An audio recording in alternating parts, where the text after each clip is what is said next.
దేవుని నామమునకు మహిమ కలుగును గాక. దేవుడు ఈ రోజు మనకిస్తున్న వాగ్దానము యెషయా గ్రంథము 58వ అధ్యాయము 11వ వచనము. యెహోవా నిన్ను నిత్యము నడిపించును, క్షామకాలమున ఆయన నిన్ను తృప్తిపరచును. దేవుడు మనల్ని తృప్తిపరిచే దేవుడుగా ఉన్నాడు. కీర్తనలు 90లో మనము చదువుతాం, ఉదయకాలమున నీ కృపతో మమ్మల్ని తృప్తిపరచుము, అప్పుడు మా దినములన్నీ ఉత్సహించి సంతోషించదమని కీర్తనకారుడు దేవుని స్తుతిస్తూ ఉంటాడు.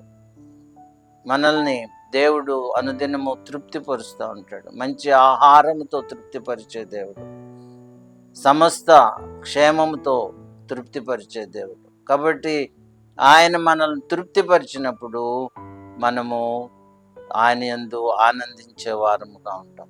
కాబట్టి ఆయన క్షామకాలమున మనం తృప్తిపరుస్తానని వాగ్దానం చేస్తున్నాడు. అనగా కష్టకాలం, కరువు కాలము, ఆహారలేమి మనల్ని ఒకవేళ ఇబ్బంది పెడుతూ ఉంటే ఆయన వాగ్దానం చేస్తున్నాడు, క్షామకాలమున నేను నిన్ను తృప్తిపరుస్తాను.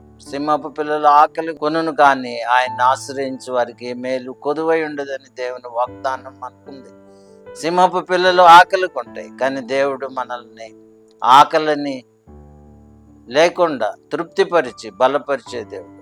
మంచి గోధుమలతో నిన్ను తృప్తిపరుస్తానని దేవుడు మనల్ని వాగ్దానం చేసి నేటికి మనల్ని ఆ విధముగా పోషించుచున్న దేవునికి మనం కృతజ్ఞత కలిగి జీవిద్దాం. ప్రతిదినము ఆయన్ని ప్రార్థిద్దాం. ప్రతిదినము ఆయన యొక్క కృపను పొందుకొని తృప్తి కలిగి జీవిద్దాం. దేవుడటి కృప మనకు అనుగ్రహించును గాక. ఆమేన్.